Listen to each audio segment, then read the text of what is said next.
నంద్యాల జిల్లాలో ఓ చోరీ కేసు చిక్కుముడి ఇట్టే వేడింది. చోరీకి గురైన బంగారు ఆభరణాలు తిరిగి చేతికి దక్కుతాయన్న నమ్మకం లేని ఈ రోజుల్లో పోయిన ఆభరణాలు ఇంటి ముందే కనిపించేసరికి ఆశ్చర్యపోయింది ఆ ఇల్లాలు.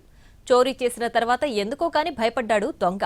ఏ ఇంట్లో చోరీ చేశాడు ఆ ఇంటి గుమ్మం ముందే పసిడి ఆభరణాలు వదిలేసి కామ్గా వెళ్లిపోయాడు.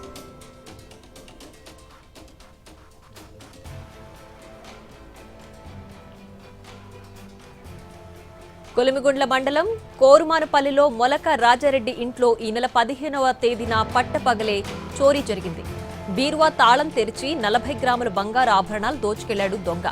ఫిర్యాదు అందుకున్న వెంటనే రాజారెడ్డి ఇంటికి వెళ్లి చోరీ జరిగిన తీరును పరిశీలించారు పోలీసులు. రాజారెడ్డికి పరిచయం ఉన్నవాళ్లే చోరీ చేశారని భావించి దర్యాప్తు ముమ్మరం చేశారు పోలీసులు. ఫింగర్ ప్రింట్లు సేకరించి దొంగ కోసం గాలించారు. దీంతో దొరికిపోతామనేమో అన్న భయం దొంగను వెంటాడింది. వెంటనే మనసు మార్చుకున్నాడు. చోరీ చేసిన ఆభరణాలను అర్ధరాత్రి సమయంలో రాజారెడ్డి ఇంటి తలుపు ఎదుట ఉంచాడు.